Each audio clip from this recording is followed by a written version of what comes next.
ప్రఖ్యాత పుణ్యక్షేత్రం తిరుమలలో భక్తుల రద్దీ తగ్గింది. మంగళవారం నాడు 63,095 మంది భక్తులు స్వామివారిని దర్శించుకున్నారు. వారిలో 23,127 మంది తలనీలాలు సమర్పించారు. తమ మొక్కులు చెల్లించుకున్నారు.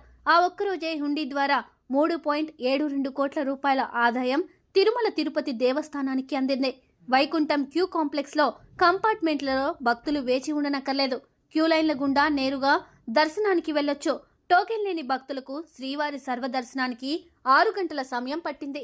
శ్రావణ మాసంలో విశేష పూజలను దృష్టిలో ఉంచుకొని భక్తుల సంఖ్య మరింత పెరిగే అవకాశం ఉంది. రద్దీ నేపథ్యంలో శ్రీవారి దర్శనం కోసం కొందరు భక్తులు మధ్యవర్తులను ఆశ్రయిస్తున్నట్లు టీటీడీ అధికారులు గుర్తించారు. ఒక్క శ్రీవాణి ట్రస్ట్ కోటా కింద జారీ చేసిన టికెట్లలో దాదాపు 14,449 నకిలీ ఐడీల ద్వారా లావాదేవీలు చోటు చేసుకున్నట్లు తేల్చారు. 545 మంది యూజర్ల ద్వారా ఈ బుకింగ్స్ జరిగినట్లు నిర్ధారించారు. ఆయా టికెట్లన్నింటినీ కూడా టీటీడీ అధికారులు రద్దు చేశారు. ఈ సమాచారాన్ని ఆ 14,449 మంది భక్తులకు తెలియజేశారు. మరికొంతమంది యూజర్లు నకిలీ ఐడీల ద్వారా 225 శ్రీవాణి కోటా టికెట్లను బుక్ చేసుకున్నట్లు గుర్తించారు. నకిలీ ఐడీ కార్డుల ద్వారా టికెట్లను బుక్ చేసుకున్న వాళ్ళు శ్రీవారి దర్శనం కోసం తిరుమలకు వచ్చినప్పుడల్లా టీటీడీ విజిలెన్స్ విభాగం తనిఖీలు చేస్తోంది.